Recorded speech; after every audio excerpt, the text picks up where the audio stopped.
All right, good day everyone. Welcome back to the last episode of Spark Your Fire for 2025, I should say. I'm your host, David Shih, and as always, I've got John Comino with me on the other side of the screen. John, good to see you. How are you? I'm very well, David. How are you doing? Good. Smiling as always. 38 degrees. We're scorching. We're basically getting this episode done as we scorch us through the Yes. heat. It's definitely getting hot, hot, hot. That's for sure. Summer's here. Yeah. Yeah. Awesome. I love some. Have you got much on for the Christmas period? Are you guys going away? Yeah, we've got some holidays planned, but we're busy, with clients. Busy with. I mentioned when we're off screen that I've got an investment property vacating, so we're going to try to be as hands-on as possible in fixing that up and getting it rented in January. And so, yeah, lots of things to do. If anyone's interested, have a look at John when he rolls up his sleeve. This will be a rare occasion. Yeah, just put some smudge there, and yeah, no, it'd be, Uh, it'd be good. It'll be a light touch reno, but it'll be, it's good to see, when you in your mind, everyone's got an opinion on what their places are worth, but it's only when you have to represent it to the market do you know yeah. how attractive it is, and so it'd be good to reset on this particular property. We'll see what it's worth on the other side. Good on you for for basically getting into it. I think it's is this the first time or you've always been quite hands-on in terms of, like coordinating these work yourself? Yeah, it's not the first time we've done it a couple of times. Yeah, but renovations occur on a spectrum, right? So we're not knocking down walls or anything like that, but Yeah, it's just cosmetic, basically. we use Airtasker for some of these things. I mean, I've got some core trades, but then it's always good to get prices checked, and there are Mm, quick and cheap ways to get things done. It's it's true. it's this very hyper sort of free marketplace, which is always impressive. And so we do use Airtasker for certain things. There you go for tips. But again, double check the qualifications and potentially if Yes. some of the bigger jobs, warranty and licenses and all that kind of stuff, just to make sure they are licensed. Yeah. You don't want any Joe Blob that just goes through your unit and get it all messed up because at the end of the day, there's no warranty in terms of the work So that's done true. there. That's for So sure. true. So, all right. Well, good on you. Let us know. Keep us posted on how you go with that renovation. It sounds like a bit of an interesting project over summer. That's for Yeah. sure. So. Good on you. All right. Well, look, given it's the last episode of the year, look, we follow our usual conventions. This year we are gonna talk about our predictions and we also review our last year's predictions. That's the fun part, and we'll Oh. leave that to the second half, basically. But for the first part, I think in terms of leading in the conversation, I want to use the Lewis Christophers from SQM Research, his boom and bust report in 2026, as a bit of indicator for our discussion today, because he basically makes yearly predictions about how those cities are going to do in 2026 or next year, and he tried to models out based on different type of scenarios. So I thought this will be an interesting discussion that we can go through together, John, as our first part of this conversation. And what I'll do is I'm going to share my screen so that way everyone who follows this can also have a look at it together. It'll be easier for you to see it on the screen rather as opposed to audio. But look, we'll do our best in terms of covering the base scenarios as to what these are as well for those people who are listening just on the podcast side of things.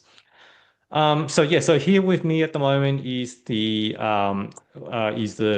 Boon and Bust report or high level summary for from Lewis Christopher. It's got capital city dwelling price forecast for 2026, covers most of the capital cities across four different scenarios. We got scenario one, which is actually denoted as the base case. So in other words, the one that's got most likelihood of happening in Lewis Christopher's opinion, which entails 25 to 50 bips rate cut from mid 2026. So there will be one or two rate cuts next year. There will be steady but sluggish economy. So economy is okay, but not, not performing too well. It's okay. And then we have an inflation, and I would assume it's like a trend mean inflation here, talking, about 2.5 to 2.7% as a yearly average. So there will be ups and downs, but in essence, it is going to go more towards the lower figure or closer to the 2.5 figure is what the expectation is. Okay, so that's the base case in terms of what Lewis Christopher has based the predictions below on. And look, all cities are going to perform quite well, in all honesty, based on this. We've got Perth that's kind of in between 12 to 16% growth, so still very, very strong.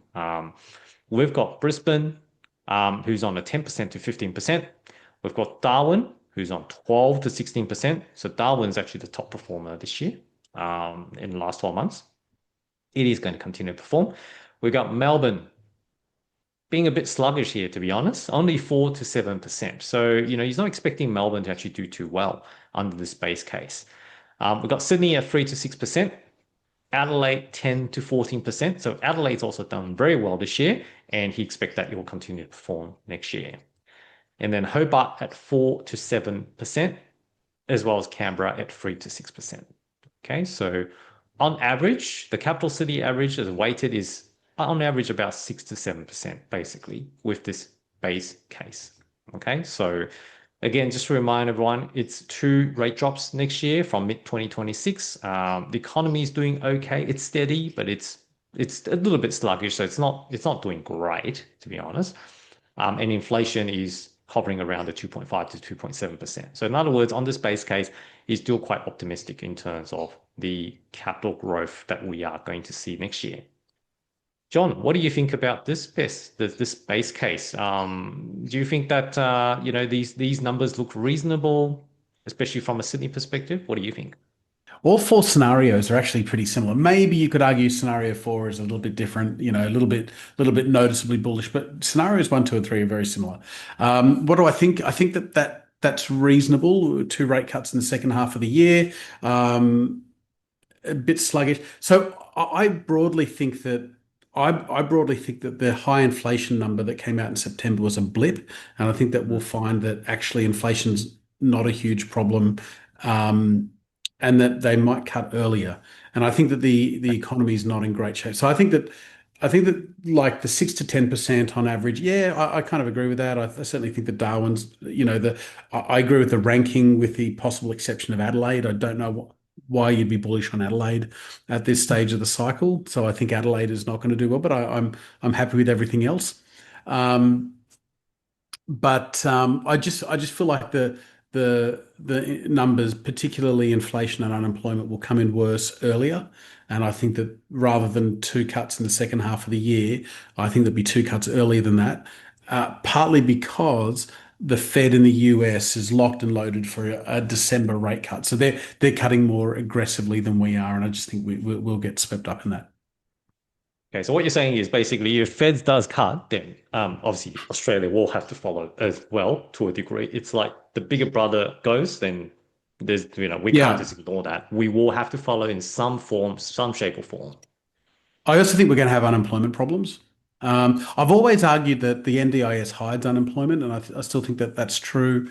So you have like people not working, but a low unemployment figure, and I think the NDIS accounts for a lot of that NDIS. However, I do think that we're going to have some creeping unemployment that will start to prompt rate cut discussions earlier in the second half. And why do you think that the inflation is more of a blip? Like, because I Yeah, think the November data was still kind of erring on the high side. So with the one that just got released in November, I think was reflecting October figures. It was a monthly CPI figure, but yeah, it was still higher than 3%. So it's still outside the RBA's remit. yeah. What made you think that Yeah, inflation is going to come down faster? because I think we have a white collar recession, or we're about to have a white collar recession. I think there's a lot of, I don't think AI is ready to take over our jobs, but I think CEOs don't know that yet. So I think CEOs are going to be coming and trying to take heads out of their businesses. They're going to be white collar heads, and I think that I think there's going to be this tug of war, as sometimes there is, with between unemployment and inflation, and I think the unemployment will win. And I think that I just don't think there's that much demand pull in the economy to spur the inflation. Now, inflation is a monetary phenomenon. Too much government spending needs to be monetized by the RBA. That's where inflation comes from. But the way government measures inflation is kind of dependent on consumer spending, which is silly. But I think that consumer spending is going to be problematic if there is this white collar recession that I talk about. So I just think that the scenario, I don't have a problem with the weighted average capital city estimate. All that's fine. But I just think this whole idea that we're cutting in the second half of the year, I just think it'll just be a bit earlier than that. Okay, that's good. All right. Well, interesting to know, I guess, in terms of your perspective. So thanks for sharing that. So what you're Mhm. saying is unemployment figures is likely to rise faster, which would pretty much force RBA to, they can't ignore that because they obviously need to juggle employment at the same time as inflation. Mhm. And what you're saying is if unemployment rises too quickly, then that's going to have to trump the inflation data because they're going to have to rescue the employment, the jobs before the inflation. Better said than me. Yes. Yeah. Yes. Okay. Okay. Yeah. Good. All right. Interesting. I was just thinking because we just had Black Friday, so I'm not sure how November data is going to look like. Everyone, it feels like everyone was just spending like crazy Yeah. over Black Friday, right? So I feel like towards the end of December, the November data is probably going to be erring on the high side again. So that's what kind of worries me a little Yes, I bit. hear you. I hear you. Look, there was a lot of spending this time last year as well. So Yep. Black Friday, it's That's just a yes, trend. I hear you. But I think that yeah, I think that we'll but consumer spending is just one part of things. So I think that Yep. we'll see how we go. They might have had to discount harder this year for all we know. We'll find out soon. Yeah, fair enough. Okay, good. All right. Thank you. So, all right. So that's base case. Basically, do you agree that on that note, then Sydney is only going to do 3 to 6%? So my view on Sydney is that scenario three is more likely, Okay. even though I think we'll be at the lower end of that range. But I think scenario three is probably more likely. I think 2026 will be the last good year for a little while, but I think it'll be a good Okay. year. All right. So that's all right. So we'll cover up to scenario three, We'll but come let's to just that. go through scenario two first. Mhm. So scenario two basically is the headline of sticky inflation. So Yep. this is the other possibility that could pan out given the latest CPI reads that we have. The assumption here, there's no rate cut until late 2026. So basically, pretty much no cut until 2026 or for 2026. Inflation is going to err on the higher side, so 2.75 to 3.2% yearly average. So in other words, it is going to have a hover on the upper end of what RBA is predicting. Mhm. And the economy is going to slow. So slower economy is what they're expecting out of that. Okay, so this is Yep. basically where the sticky inflation is going to kick in. There's no mention about unemployment under this assumption at the moment, but look, it's just like everyone continues to spend because and the demand is still way too strong in the market. So therefore, inflation really doesn't go away. So on that basis, Perth, they're expecting Perth is about 10 to 14%, so still very strong. Brisbane has came down a little bit as well, 8 to 12%. Darwin, 3 to 7%. Darwin's actually the one that's going to lose out the most because, the base case was a 12 to 16%. Darwin's actually going to drop from 3 to Yeah. 7% due to inflation. Mm. Melbourne has reduced further, 2 to 6% increase. Sydney has also reduced, 2 to 6% increase. Adelaide is a 9 to 13% increase. So that's actually still very strong. So they're anticipating Adelaide's going to do quite well, regardless of whether it's sticky inflation or not. Yep. Hobart's a 3 to 7% increase, and Canberra a 1 to 4% increase. And that gives us a capital city weighted average of 4 to 8% with the sticky inflation scenario. So, in other words, even with no rate cut until late 2026, even with a very, very sticky inflation kind of hovering around the 2.75 to 3.2% on a yearly average, and a slowing economy, they still expect that the property market is still continue to perform and increase by about 4 to 8% in 2026. Yep. John, any thoughts on that? Yeah, I think there's so much overlap between the first three scenarios that you Mm, can do 6 or 7%, and yep. you're right The in numbers are three, not big. four. The numbers are not Yeah, massive. so I think that's fine. I think that's fine. The only thing I'd quibble here is I just don't see Darwin doing 3 to 7%. I see Darwin doing more like sort of 12 to 15% Mm, next year. And I don't know. I don't understand the bullishness on Adelaide.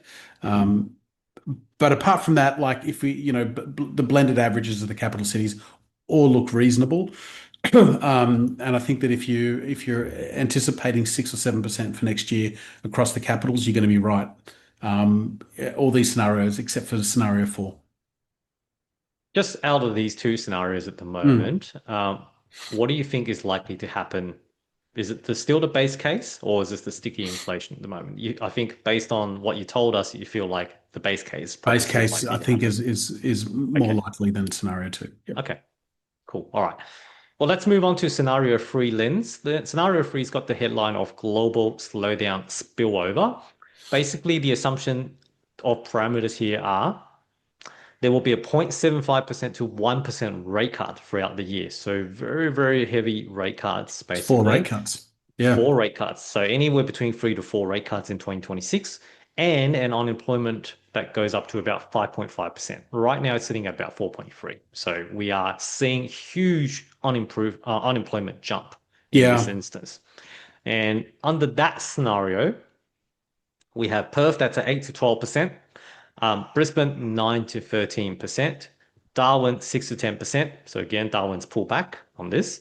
Melbourne 6 to 10%. So Melbourne's actually improved than the sticky inflation scenario. And Sydney 4 to 8%. Adelaide 11 to 15%. Adelaide's still strong But regardless. he My loves God. Adelaide. Louis Christopher absolutely love Adelaide. We can Yes, he see that. does. Hobart at 6 to 10% and Canberra 2 to 6%. And that gives us a weighted capital city average of 6 Yep. to 10%. So pretty much the same as base case, to be honest, Yeah, with it is from a similar, isn't capital it? growth perspective, Mm. even with 3 to 4 rate cuts and unemployment jumping to 5.5%. So Yeah, it's interesting because he's saying it's like the base case in terms of the outcome for property, but the way he gets there is just a lot more pessimistic. yeah, And I think that I kind of feel like scenario three is more likely. The thing about scenario three is that real estate loves a recession. You and I were podcasting during the COVID lockdowns, and we were bullish during the COVID lockdowns, uniquely bullish because real estate loves a recession because they cut interest rates during a recession. So if we get some bad unemployment numbers, they're going to cut rates, and that's going to spur on the real estate market. So yeah, that this one looks kind of warm to me. But again, if you're estimating 5 to 6%, you're essentially right in all of them except for scenario four. and what are the likelihoods out of these three scenarios at the moment that's still likely to pan out? Do you think this is a likelihood as well, John, in your opinion?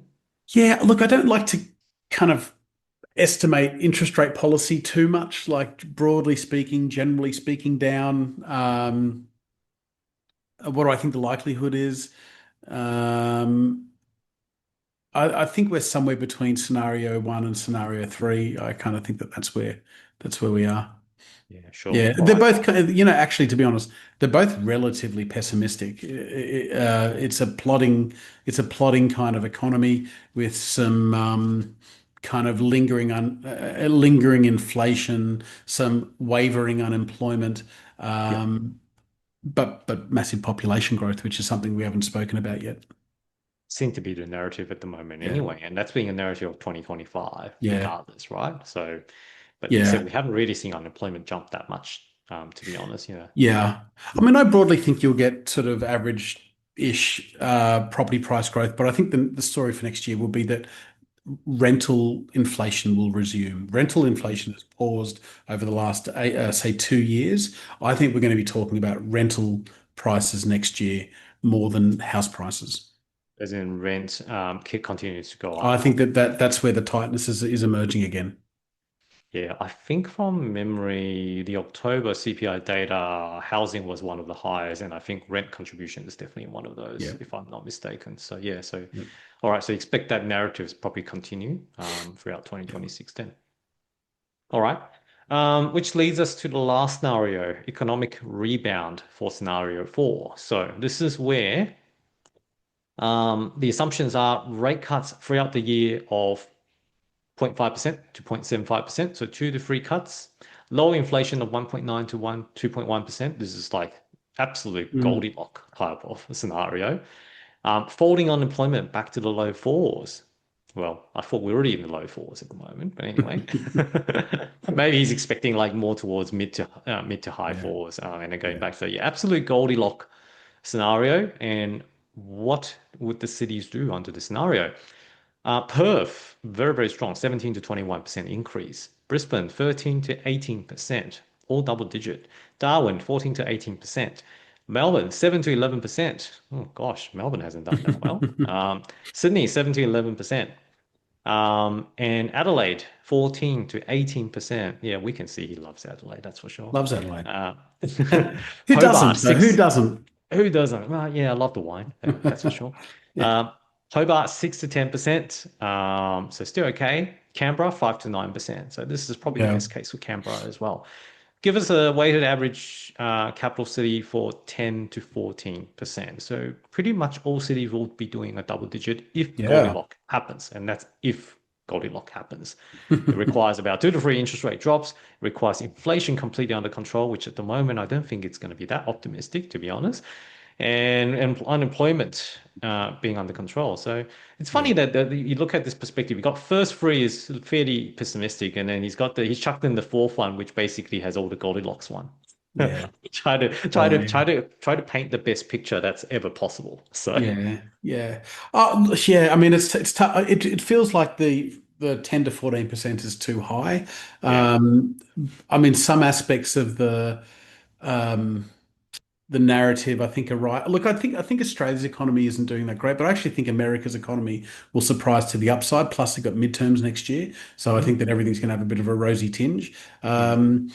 Uh, I think I think we're being too bullish in some markets, not bullish enough. Like, I don't think, I think in most scenarios, the Darwin story isn't bullish enough. Maybe scenario four it is. Perth is probably not going to do 21%. I still think Perth is later in its upswing than I think most people think. I think Perth is going to be a good performer, maybe the best performer next year, but it's still not going to do these sorts of numbers. Yep. Adelaide, we've spoken about. And I continue to believe in Melbourne. So I think Melbourne may be underestimated here. But this all looks just a little bit too bullish for me. And I don't see unemployment coming down next year. Because he must have heard everyone thinking that it's too pessimistic for the first three scenarios. Why don't Yeah. we chuck you something a bit more optimistic just to round Yeah, it off? yeah, yeah, yeah, yeah. And the one thing I'd say is that Sydney is like boring and in the middle in like all of the scenarios, and I'm fine with that. I think it's quite normal, to Yeah, be yeah, honest. that's true. Sydney can't be peaking every year. And again, I think especially with Sydney and Melbourne being very interest rate sensitive at the moment, any Yes. kind of talks is going to impact I guess what do you call it? Like mm, the thoughts and in terms of people's demand, in terms of wanting to buy or not. Yeah, So sentiments the yeah, word. yeah, Sorry, yeah, yeah. sentiments the word. Just lost me. So. Mm, All right. So yeah, so I think it's good. Actually, one thing that I thought would wrap it up as well. So apart from the capital cities, he's also included Sunshine Coast, Gold Coast, and Mackay, yes, Airlie Beach, which is quite interesting. So yes, those I guess I wouldn't call them capital cities, but they're kind of major yes, regional cities. They're being included, and yeah, they are looking like the numbers are fairly strong as well. Pretty much all of yes. them's got double-digit figures or close to double-digit figures in terms of its growth. So, They're all in you know, Queensland too. they're all in So I think it's a Queensland. Queensland Yeah, story. Yeah. it's a Southeast Queensland story, which I Mm. think last year, yeah, I've also briefly touched on about that as well. I think the Southeast Queensland market is still going to continue to perform because of So, affordability. so David, what's your favorite scenario, or what scenario do you think is most likely, and why? Depending on whether I put my semi-economist hat on or You have, yes. not. Look, I reckon well, there isn't enough data at the moment to be able to Mm. to continue to extrapolate out, but certainly not scenario four. The Goldilocks doesn't look that promising. Yeah. I don't think the global slowdown spillover is going to be like that as well. So, which leaves us pretty much a scenario one, the base case, or scenario two, sticky inflation. Mm. Given how inflation at the moment is, I think the pessimistic or the cautious pessimistic side of me is erring more towards scenario two right now to say the worst case there won't be any rate cuts until 2026 because the inflation beast has not been tamed. Yeah. and the economy is going to continue to slow on that basis. But Yeah. look, even on that, we're still talking about an average of 4 to 8% increase next year. So property Yes. still going to chug Th- along. that's how I feel. Excluding scenario four, they're all fairly benign. I mean, whether we do six to Yep. 10, 4 to 8, or 6 to 10, we're kind of, these are distinctions without a difference. I mean, I fully, as a real estate investor, I fully expect just to get my 5 or 6% a year, which is all of these scenarios, unless you start to speculate and you go to Darwin or Yep. maybe Perth or so on. As a Sydney guy, that's kind of what I expect. And then my attention turns to rents a little bit.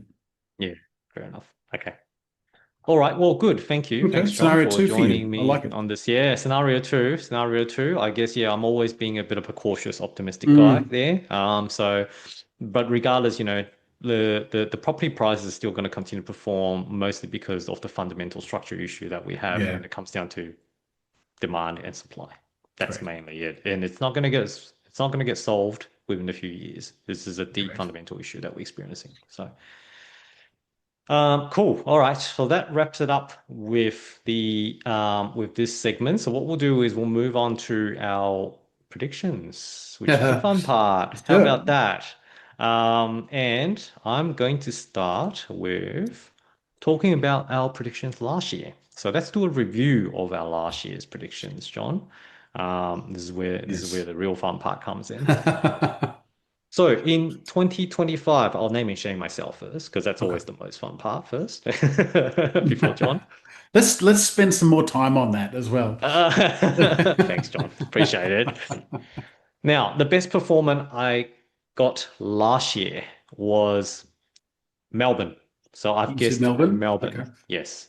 I've guessed Melbourne, and I've also guessed the Southeast Queensland regional markets, Okay. the Mackay, the Townsville, all that. Okay. So those are my two top performers that I have, and I'm going to share the core logic reports now for this month so we can see how really track performed. Okay, so Melbourne, if we look under the annual Yep. Sterling. Yep. 4.2%, one of the worst. So Yeah, because I can't chose compare. Melbourne too, actually, and I think we can both put our hand up to that one. Okay. We 4.2. Yep. thought we thought the interest rate narrative is going to change the Melbourne velocity, but it hasn't. Or maybe it just hasn't been reflected on the data Yeah, as I yet. just thought it was just so cheap. And every Bonkers. yeah. So maybe we're a year. Better to be 2 years early than 5 minutes late, as they say. That's the way we like it. That's the way we Yes. like it. Okay. And so yeah, so not quite Melbourne, unfortunately, from there, if we're talking about from a core Yep. logic data perspective. But from Brisbane slash Southeast Queensland markets, Yeah, yeah, he did so well. Brisbane in general is pretty well, Yep. 12.8% for the last 12 months. So Yep. that one's not too bad. Brisbane is still performing at the moment, from Okay. what I'm hearing. So yeah, Yep. so that I guess that one is okay. I've got half of that right. Give myself a bit of pat on the Yeah, back for definitely. No, no, that, I definitely. Yeah, guess. yeah. Although there's no And losing. Look at these numbers. Combined capital 7.1%. No one lost this year. no Everyone, one lost this year. everyone's winning. Every property investor will be Yeah, rejoicing yeah, regardless anyway, with a yeah. glass of champagne in hand, hopefully. So, the worst performer, this is where the fun part is. The worst performer I've guessed was Hobart. Congratulations. I Hobart did mean, 4.7. yeah, okay, okay. You were right. I So it's mean, not too bad. Mm. yeah. We'll ignore Melbourne for now. So I think that we'll give you that one. Although Canberra's Oh, 4.2, so not Canberra, quite of the course. lowest. Yes, We've Canberra. got Yeah. Canberra, okay? We've got Canberra there, okay? Mhm. But and as a matter of fact, I've also added to say a prediction to say the Canberra should start to pick up, which is Okay. completely opposite. So Yeah. shoot What myself what in the I foot as we always. what I thought was interesting about 2025 is that Mm, Brisbane and Perth, which are the best performing markets, they didn't perform in the first half of the year. A lot of this is just very recent. The yep, last 6 months were much stronger than the second 6 months. It sort of had this, they had to, consolidate, digest the gains before 2025, and now it's hot again. But yes. Perth, if we were talking 9 months ago, Perth and Brisbane weren't that hot. No. But it certainly resumed. Yeah, 100%. Yeah. Because if you look at the month, right? So it is up to 30 of November 2025. Mm, Look at these numbers. Brisbane was yeah. almost 2%. Adelaide's almost 2%. Perth is at Yeah. 2.4%, right? Yeah. So It's Perth is nuts. re-accelerating That's right. again towards the That's end of the right. year. So the later part of 2025 really is where the acceleration of the growth is Correct. again. And I think that's basically seeing the pent-up demand with the rate drops that Yeah. has incurred in the first half of the year, Yep. basically. So yeah. Plus government stimulants with first home deposit schemes and first home guarantees and now Yep. help to buy as well. So, government's going to helping you to own a piece of Mm, real estate with some, I guess, yeah, some ownership in there too. So yeah. it'll be interesting to see how that pans out. All right. Shall we have a look at your prediction, Yeah, John? let's do it. I'll Okay. hang my head in shame, potentially. I You forget. I remember I said Melbourne. didn't do Um, too bad. Yeah, correct. So your best performer was Darwin. very well, John. Darwin Okay. and Melbourne And Melbourne, yeah. So two extremes, kind of. So I picked the worst and the best performer as the best performer. I mean, well, 50%. I mean, that's not very good. Give yourself a pat, mate. Come on. Like I picked the best performer. It wasn't even like the third best performer. The worst performing capital city I picked as the best. I mean, that's terrible. What are the Um, chances, John? Come on. yes, is what it is. Did Okay, well but though. I got Did Darwin. well. Yep. You got Yep. Darwin. You got Darwin. Melbourne hasn't quite hit there yet, but that's Yep. okay. And you had Sydney as the dark horse there. You always love the Yeah. dark horse concept. So Sydney's done 5.1% over the Hmm. last 12 months. So it's not too bad. And But also it'll look quite good for the full year yes. because December 24 was a down year. So even if it goes flat, it'll pop. So I'm happy with that. I mean, we don't define what dark horse means. But There's a reason yeah, why we didn't define that. Sydney had a good year. I was quite happy with how Sydney performed. By the way, you did say Sydney, if you expect Sydney is going to be doing 4 to 7% in 2025. Okay. Spot on. Okay. You're on 5.1% for the last 12 months. There you Yeah. go. There you go. Yeah. Well done. Yeah. Have you bought your lotto today? Yes. All right. Okay. I mean, God, the Melbourne call because I predicted Melbourne the last 2 years, and that's been Mm. a dud Yeah. prediction. But I actually think that it's doing better than 4.2%. But we have to go with the totality numbers. Yeah. Okay. It's Come always a on, bit of a Melbourne. retrospective, I think. This is Yeah. the issue with data. Like we're looking in the back mirror at the moment. So Yeah.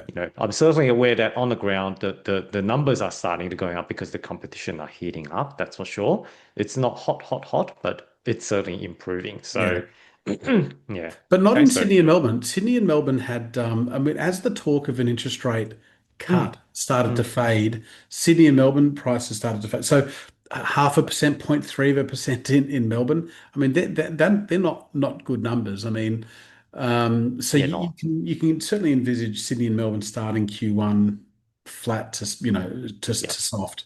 yeah. But anyway, all right, should we talk 2026?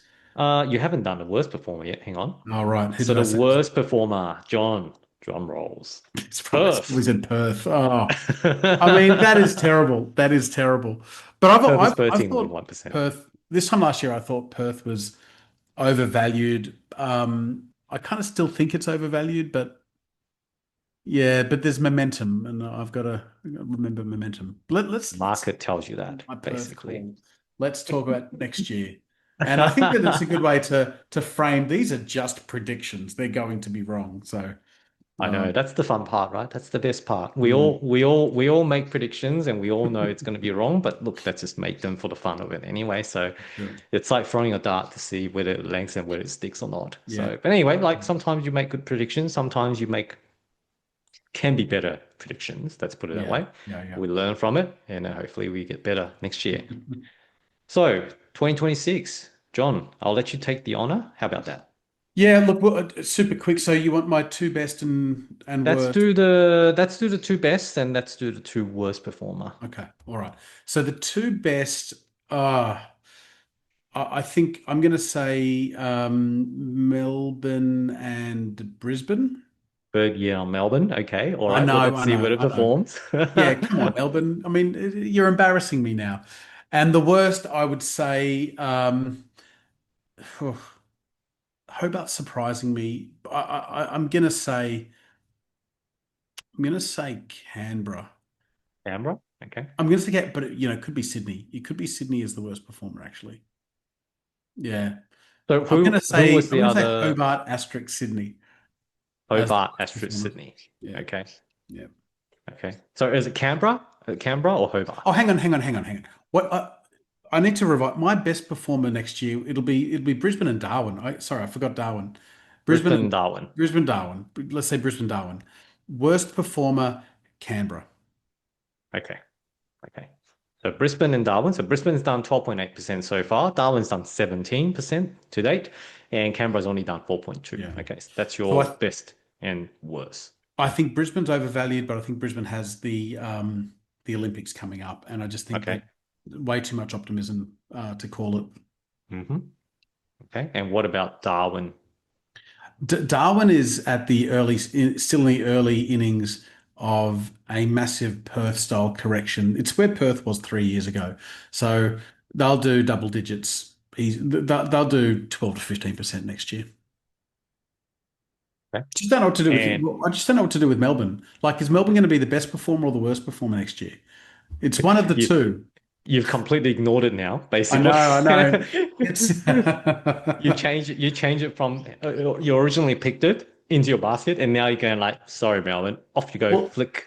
I know, God, it is the most undervalued capital, maybe with Darwin. I mean, the pure economic, uh, How uh, about you put it as dark horse?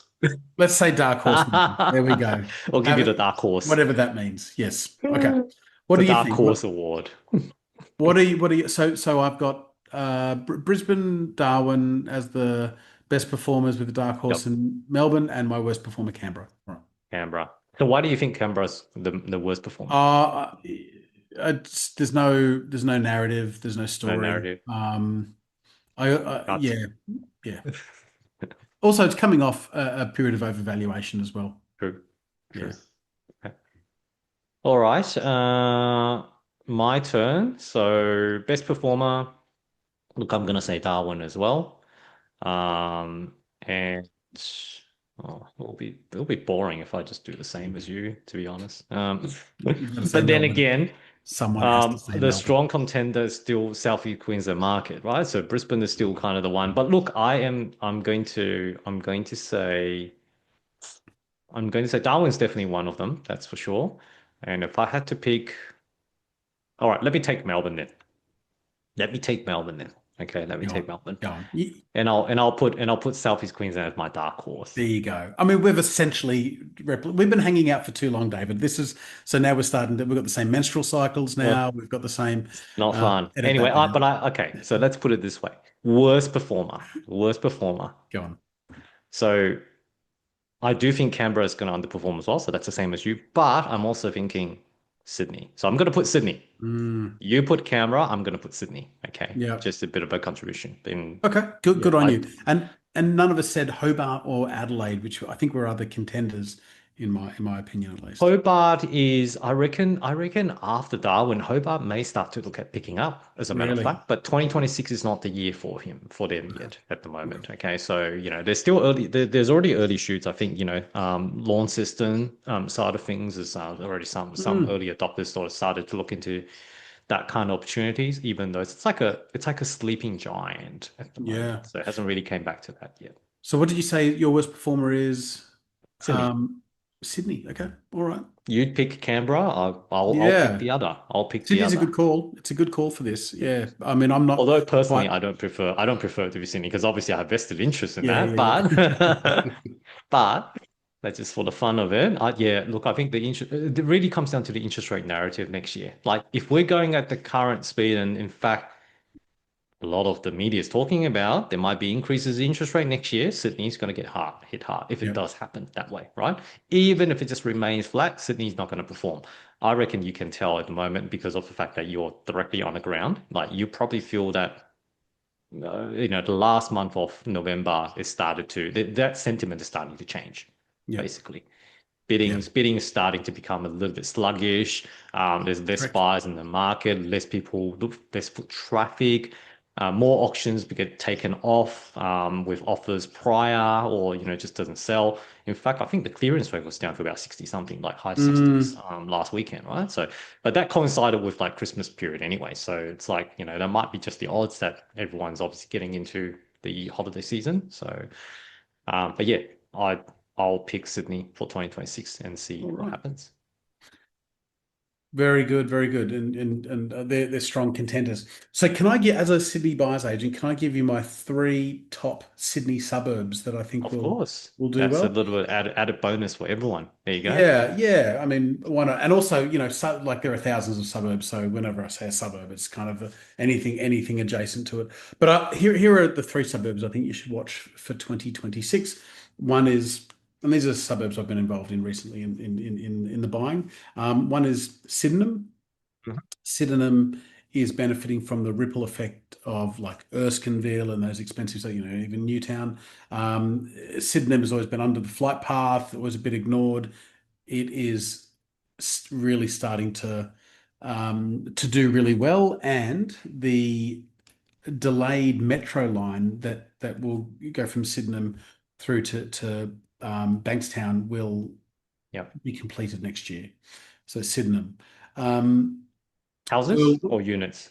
or let's say houses. Let's say houses. I Houses. mean, Okay. they'll all get swept up. What sort of price So, range for people who's interested in that? They need so to repair. I mean, everything's around. I mean, around the sort of $2 million mark. 2 mil. Okay. Up or down, Yeah, basically. Yep. yeah. I think that'll do really well. They're actually all around the $2 million mark, with the exception Cool. of my third pick. So Sydenham number Okay. one, Earlwood. Earlwood Earlwood. is becoming very trendy. No metro line there. That's I suppose a handbrake, but cafes, all that sort of stuff. But the main thing is Earlwood is where um, the inner west spillover is going into, so you can get freestanding houses for under $2 million. It's quite cosmopolitan. There's cafes. It's a really nice place, and you can get a variation in like prices because you've got all different land sizes there. Earlwood is where the inner west money is going because the inner west is very expensive. Can you remind Um, me how far is Earlwood from CBD? about 20 kilometers, 20. but And it's that's like a southwest of southwest in terms of yes, direction Southwest or Canterbury. Canberra? Yep. It's Yep. just entry level into the Bankstown LGA. Um, yeah, but it's let's say 10-minute drive from Marrickville. Okay. Yeah, Okay. yeah. So So that's houses in there, and the reason why you like it is because I guess you can still look at getting an affordable house in that for that price range. correct. So good Yeah, value. Good value. yeah. Around 1.8, 1.9, 2 million, 2.1 million. There's Yep. Standalone. freestanding houses, three-bedroom Freestanding. houses. Yeah, yeah, Mm, with good. parking. Okay. So number one, Sydenham. Number two, Earlwood. Number three, Belmore. So Belmore, a little bit like Sydenham. It's sort of that affordable area, but it's going to have the metro go live next year. Mm. Um, and Belmore's a major stop on that metro line. Watch that place. I think start to explode. Don't you think that these stops that's on the new Bankstown Metro line has already had those prices Yeah, inbuilt? I, I I don't think so. I think that they've had a very good run. Like your Lakemba Punch Bowl. We talked about Punch Bowl a couple of years ago. That was a very good call, Yep. and that's all part of that metro line. So yes. However, there is a Still new more. wave of demand that comes through when an infrastructure project is actually up and running. So at the moment, Mm. it's the promise of an infrastructure project, and so you get investors coming early, but you still don't get like the renters don't come until it's up and running, Yep. and other buyers don't come. So yes, they've been doing well, but I think that there'll be one final push as this thing goes live for the next 2 years. So watch Belmore. And also Belmore Interesting. should have done better earlier. Like Belmore's been ready for a long time. Mm. Yeah. I see. Okay. Yeah. So a lot of the spillover effects, Yeah. basically from, yeah, yeah. There you go. There you have it. Yeah. Free bonus suburbs for those who's got a lot Yes. of pocket money available to Yeah, watch, yeah, yeah. 2 mil in Sydney really is more of an entry price level nowadays, It is. unfortunately, for It is. houses. And we're talking about, good value as well. So, definitely, definitely. So what sort of rental yield can you expect with these? We're looking at about Uh, 3%, no, 3.5, it wouldn't get to 3, four, 3? but it would be low threes. Low freeze, yeah, I thought so. Yeah, because it's a 3 bedroom. Yeah. Mm. Okay. Yeah. Beautiful. All right. Well, thank you very much, John. Thanks for sharing that. And we'll dig this out in 12 months' time again as we do our review next year, and we'll play the naming shame again. And that's We'll always the best humiliate each part. other. That's always the best part. We love it. We love it. All right. Well, look, to our audiences, thank you for joining us for another year. It's obviously been quite a big year for all of us. So, thank you for all your feedback, all your questions, and all that kind of stuff. We will continue with our episodes next year as we hum along and see how 2026 unfolds. But until then, have a Merry Christmas and Happy New Year. All the best. We'll chat soon. Cheers, John and David.